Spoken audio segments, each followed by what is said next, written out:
Hey, me one more time. This time, another approach. This is what happens when you don't read the documentation. But seriously, I found it not working in Mudbox 217. So I've got this pens brought back from ZBrush and the Mudbox 220, and I just rebuilt all the subdivisions. Then I just go to here to extract maps. I'm gonna go to my old operations because I've got everything set up. So I can choose a smooth target UVs, but I'm not smoothing at this point. Everyone will choose what is best for them. You can turn it on and off and switch between the boundary rules within the renderer. So this one is for Arnold and it works. So I have a same mesh here in a level 0. You can go to 3 if you want some faults, or 4 if you want to keep some of these faults here. But it's better to show the vector displacement map this way. So here I have 6 subdivisions. I'm going to 2K because it's enough for me, and I went to absolute tangent space. Now we have to choose the bake. I have the bake here already done, but I'm gonna redo it. Abyss B. Okay, so you need to select it, and I bake it to 32-bit, so I'm gonna bake it one more time. Bake 2. And don't worry that nothing's here because it still works. I'm going to turn off this, doesn't mean that everything here is set up so it will be faster. You can do a custom pixels now, so it's not like from settings. You can go 12, for example, depends from the BIP mapping. I'm gonna go 16 for now, and I just hit extra one. It's as easy as this. So let's bake it. Now I'm gonna go to my folder. So I have this folder here, and here goes the baking.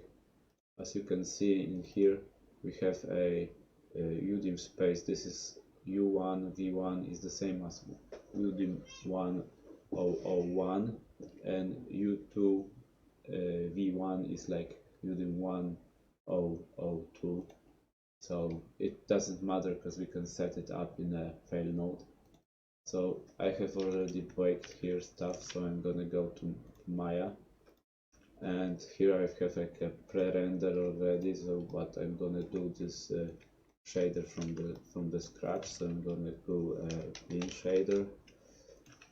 I already have some HDRI. It doesn't matter. So you can go either way. You can write here a displacement, and go. I use tab to create this here. I need this node. I don't need this node here because I already have a shading group here. So I'm gonna just drag and drop it with the middle button here.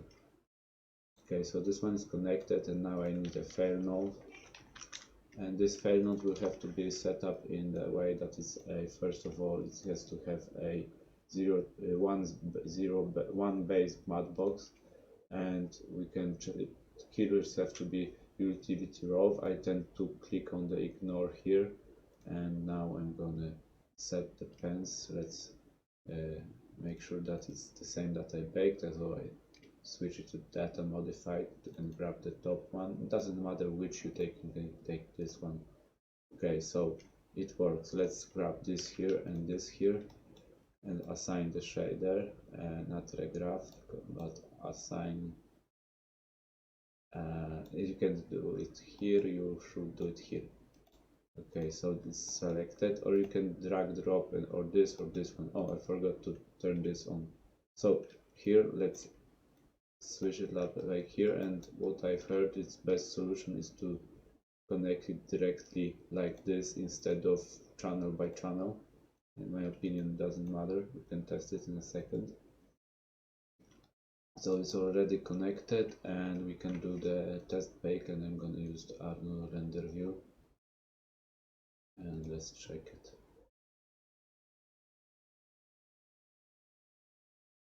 I forgot to mention that I have this setup here, Catmull Clark 4, 0, 1, and so on. Does it have it? It's not working. 1 second. Let's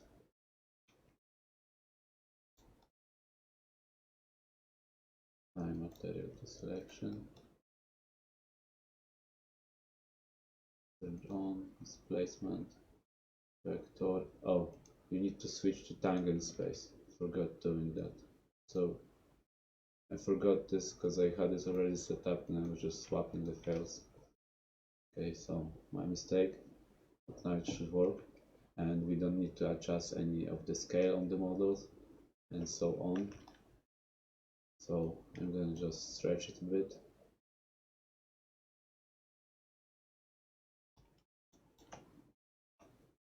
Works quite well. Don't need to set up anything. I think this here is like wasn't visible in the rendering, but we've got like a lot of information here. We can do much better stuff here. We don't have to add unnecessary geometry. Saying the truth, these scope pockets would have been less dense than here. Probably it would work if we didn't have any edges in here and just flatten it out and so on. Yeah, but still, if you have more geometry, it's easier to texture this, and for texturing that would be better to like get a high polygonal model with the same UV after smoothing and so on, and that's it. And this I think the vector displacement quite easy in Mudbox nowadays, and it still doesn't work in ZBrush. Thank you.